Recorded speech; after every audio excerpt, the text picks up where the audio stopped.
on se retrouve dans cette vidéo qui est un tuto sur Canva, mais pour Instagram. En effet, vous avez dû le voir, le feed Insta a changé et fini le format carré classique traditionnel d'Insta. Bienvenue au format 4/5e. Format 4/5e dont la mesure c'est 1080 par 1350. Je vous le montre. Voilà. En fait, c'est la taille que vous avez là à l'écran du petit carrousel que j'ai fait, que je vais utiliser dans cette vidéo pour vous montrer les formats. Donc dans cette vidéo, qu'est-ce qu'on va faire? On va regarder les formats. Je vais vous montrer comment créer des templates pour pouvoir facilement avoir les bons repères. Parce que ce qui va être important, c'est de comprendre qu'il y a, en fonction des publications que vous faites, si c'est des stories, des réels, etc., il y a des zones de sécurité, c'est-à-dire des endroits où on est sûr que le texte va être bien visible, alors qu'à d'autres endroits, ça ne va pas être le cas. Donc, ce que je vais vous montrer dans une première partie, c'est comment créer ces templates. Et dans une deuxième partie, on va aller directement sur le feed Insta et on va regarder comment améliorer votre feed, c'est-à-dire, comme il y a eu des modifications, vous aviez des publications carrées qui maintenant ont été agrandies, rétrécies, enfin c'est un peu la panique. Vous allez voir qu'il y a des possibilités pour ajuster tout ça, ce qui est assez simple, mais surtout ce qui nous intéresse, c'est la bannière. Donc je vous ai fait, il n'y a pas longtemps, un tuto pour créer ce que j'appelle la bannière Insta. Et en fait, la bannière Insta, c'est quoi? C'est les 3 publications que vous pouvez épingler en haut. Et comme elles sont épinglées, elles ne bougent pas, ce qui fait que vous pouvez créer une continuité entre ces 3 images. Ce qui fait une sorte de bannière. Sachant que chaque image individuellement est cliquable avec des infos derrière. Donc ça, je vous l'ai fait dans une vidéo précédente, dans le tuto précédent. Voilà, je vous mets le lien à la fin de la vidéo. La problématique, c'est que avec le nouveau feed, il y a une petite marge maintenant. Alors ça, je vous le montre là. On rentre direct dans le vif du sujet. Maintenant, l'affichage du feed, c'est la publication 4/5e, mais avec cette petite marge. C'est comme si elle était un tout petit peu zoomée, l'image. Comme c'est un tout petit peu zoomé sur votre bannière, mais vous imaginez que chaque image étant un petit peu zoomée, vous perdez un peu du visuel. Donc sur une image classique, sur un carrousel, en soi, c'est pas bien grave parce que c'est pas beaucoup, sauf que sur la bannière, ça ne coïncide plus, ça ne vous fait plus la fluidité de l'ensemble. Et donc, dans la seconde partie, je vais vous montrer comment corriger ça. Vous allez voir, c'est tout simple et ça a un plutôt sympa rendu. Allez, on rentre dans la première partie. Donc voilà, comme je vous disais, voilà le nouvel affichage. Vos publications qui avant étaient carrées dans le feed sont maintenant passées dans ce format 4/5e. Quand vous allez sur l'icône centrale sur votre profil ou sur le profil de quelqu'un, quand vous cliquez sur l'icône centrale, c'est les réels. Et là, vous voyez toujours le format réel. Donc, il va falloir faire aussi attention quand vous faites des couvertures de réels à ce qu'il aille bien dans votre feed classique, mais aussi dans le feed des réels. Allez, on est parti. Premier cas, et donc celui qui nous intéresse au départ, c'est la publication classique. On ne parle pas de vidéo, on parle de publication, images, texte, carrousel, ce genre de choses. On avait le choix entre le format carré 1080 par 1080 ou le format 4/5e 1080-1350. Oubliez maintenant le format carré et concentrez-vous sur le format donc 1080-1350 et tenez compte de cette petite marge d'à peu près 35 pixels de tous les côtés, puisque dans l'affichage sur le feed, ça va être légèrement zoomé. Pas besoin de faire un template pour ça. Juste pensez-y, n'allez pas coller vos textes trop au bord, sinon il va être caché. Il va vous en manquer un bout. Donc juste faites attention à ça. Et ensuite, quand les gens sont sur le carrousel qui font défiler, la bordure, la petite marge, on s'en fout, voilà, ça change rien, quoi. Donc voilà, il faut juste y penser à ça. Allons voir maintenant les réels. Les réels, on va voir 2 choses. On va voir le réel pendant la lecture, ce que vous avez là, avec la zone de sécurité et les zones où il y a des écritures. Et on va aller voir faire la couverture du réel quand vous allez vouloir le mettre dans votre feed. Enfin voilà, il y a plusieurs façons de faire les couvertures, on voit ça après. Donc on va commencer par ça. Comment créer le réel. Vous allez sur votre accueil de Canva. Vous avez en haut, vous voyez des petits onglets, des raccourcis pour créer des documents vierges. Donc là, on est vraiment sur de la création, on part de zéro. Vous allez dans Réseau. Et dans Réseau, vous avez au début les publications les plus classiques. Et vous pouvez voir, avant ici, il y avait la publication carrée d'Insta et maintenant, il y a la publication 4/5e. Donc vous allez pouvoir cliquer là pour créer votre publication maintenant d'Insta.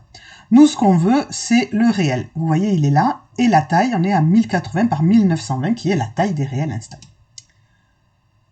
Vous l'ouvrez.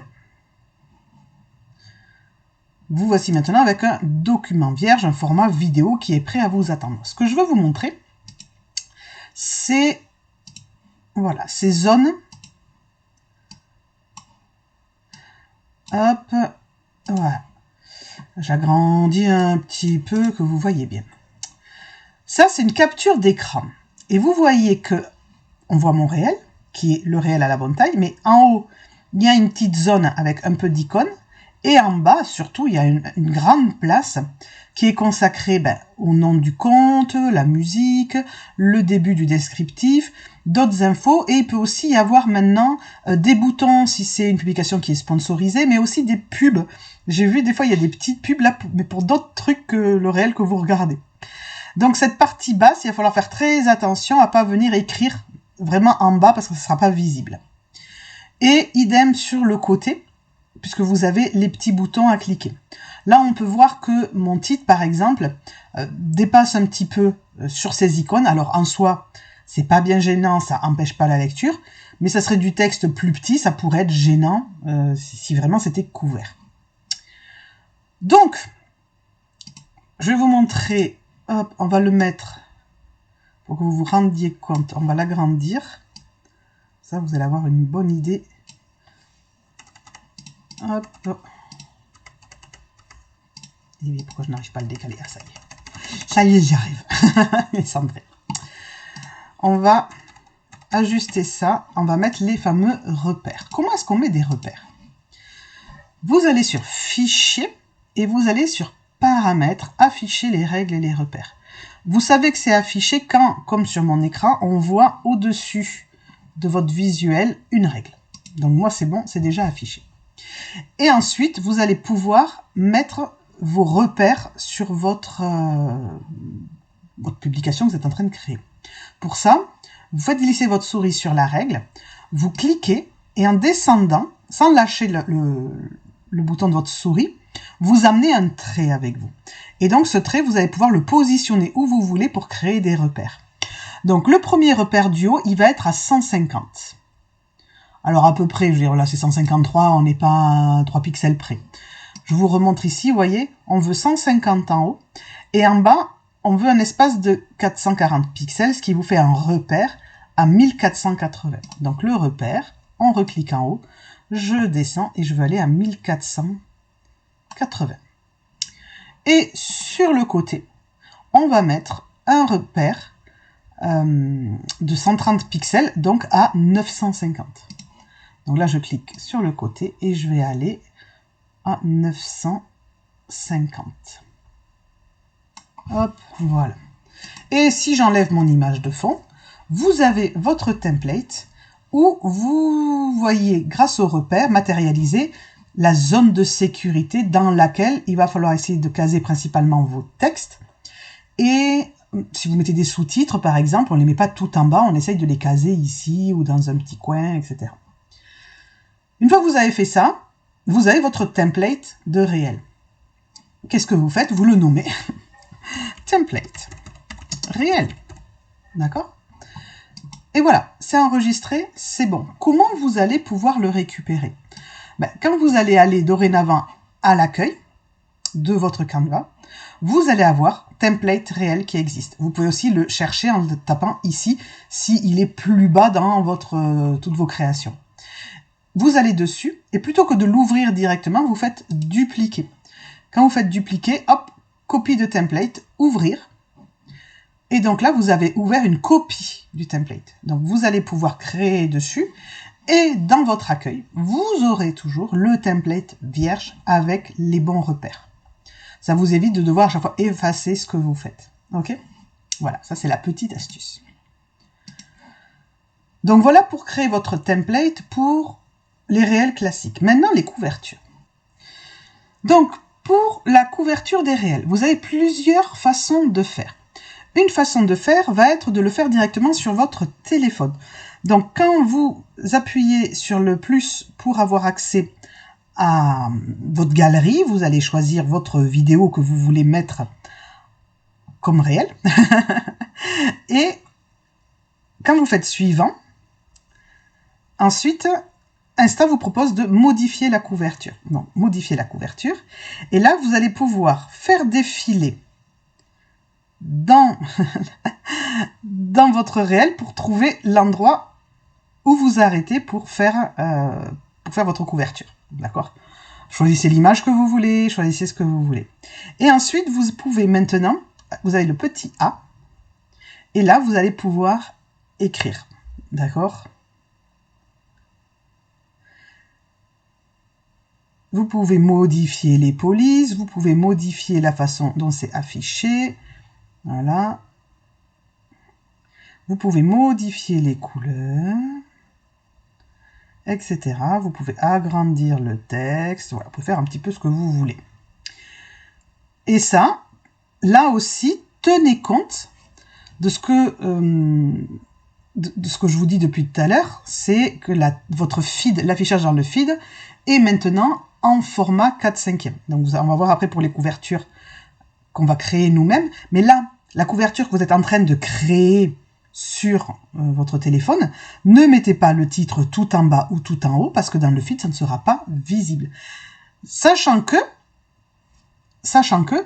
comme vous allez pouvoir ajuster l'aperçu, même si vous ne le mettez pas pile poil au milieu, vous pourrez venir après décaler un peu votre image si vous voulez que ce soit mieux centré par rapport à si vous trouvez que c'est plus logique de mettre le titre par exemple en haut ou en bas là comme je suis en train de faire et qu'après vous allez venir bouger votre image pour que ce soit mieux centré sur le titre, c'est aussi possible puisque maintenant on a l'option de l'aperçu.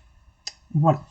J'arrête avec ça et je reviens ici. Donc, vous pouvez créer comme ça vos couvertures au moment où vous postez votre réel sur le téléphone.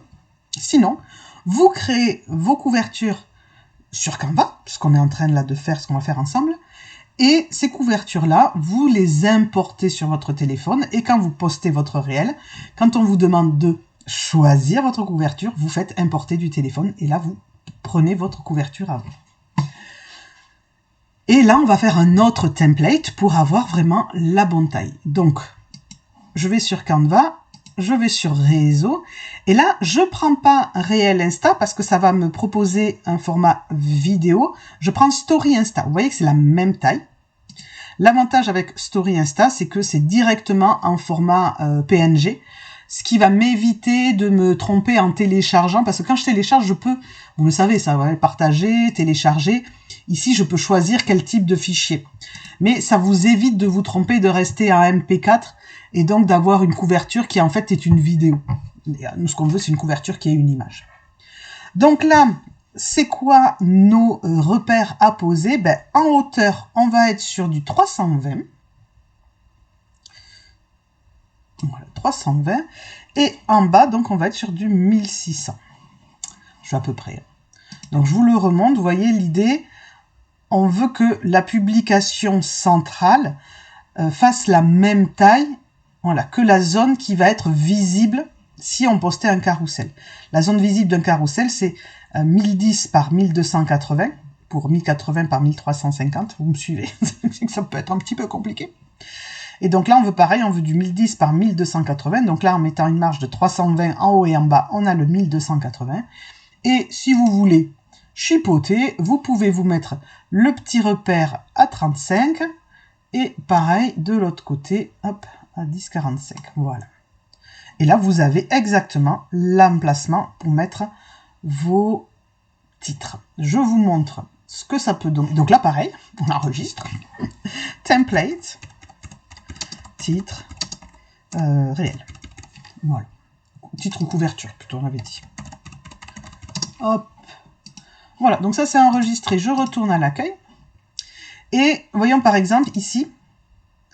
Donc ça, c'est des couvertures de réel. Donc là, c'est la couverture pour un live. Et ça, c'est des couvertures de réel. Donc vous voyez, on voit mes repères.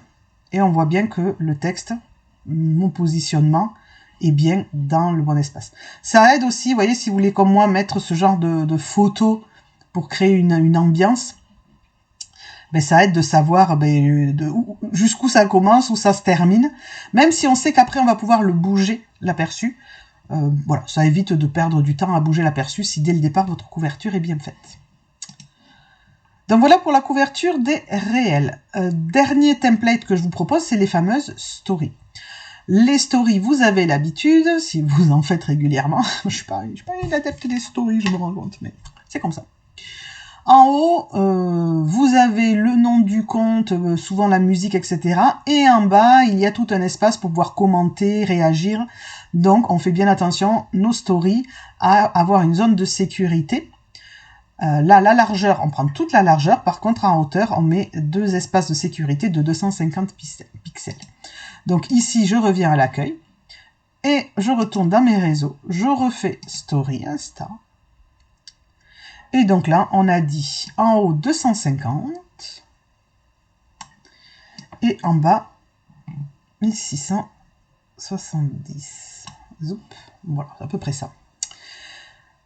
Ce template, si vous avez une façon de proposer vos stories un petit peu récurrentes au niveau des couleurs, du fond, au niveau des polices, ajoutez-les à votre template. Vous voyez, rien ne vous empêche de mettre déjà votre police habituelle. Si vous aimez bien mettre votre logo, ben, ajoutez votre logo. Il est où mon logo? Mon logo, il est rangé dans ma charte graphique. J'ai ma souris qui fait des siennes. Voilà, dans ma charte graphique. J'ai mon petit logo. Donc peut-être que dans mes stories, j'aime bien mettre mon logo, donc je le positionne. Il peut être un peu en dessus, un peu en dessous. Enfin, vous voyez, vous pouvez un peu jouer avec. Vous pouvez déjà mettre dans votre template ce que vous savez que vous utilisez régulièrement. Vous pouvez aussi, dans vos templates, dupliquer et avoir peut-être un template avec un certain fond, un autre avec peut-être une image que vous aimez bien utiliser dans vos éléments. Vous savez que voilà, cette image, par exemple du bureau, comme ça, faut que je fasse glisser pour le mettre en fond. Voilà, peut-être un effet comme ça, où vous aimez bien écrire là. Vous pouvez avoir des modèles récurrents de story, et donc vous pouvez dans votre template de story, on est ici,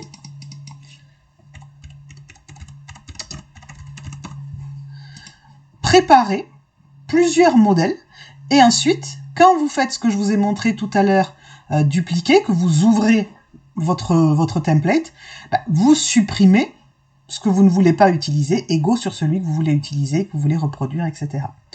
Donc, organisez-vous pour vraiment gagner du temps, quoi. Là, le but, c'en est vraiment avec les templates de gagner du temps et de vraiment savoir, je sais jamais, c'est à peu près vers où. Vous voyez, ça vous fait des rappels que, attention, on ne dépasse pas cette zone-là quand on écrit. Voilà au niveau des zones de sécurité ce que je voulais vous montrer. On passe maintenant à l'amélioration du feed. Nous voici sur mon compte et donc mon feed et je vais vous montrer comment le mettre à jour, l'améliorer et on va commencer par la fameuse bannière. Donc là, si vous regardez ma bannière, elle a l'air à peu près correcte. La façon dont je l'avais mise en scène fait que c'est pas trop abîmé, mais on peut voir, si on zoome un petit peu, qu'au niveau de mon coude, c'est pas aligné.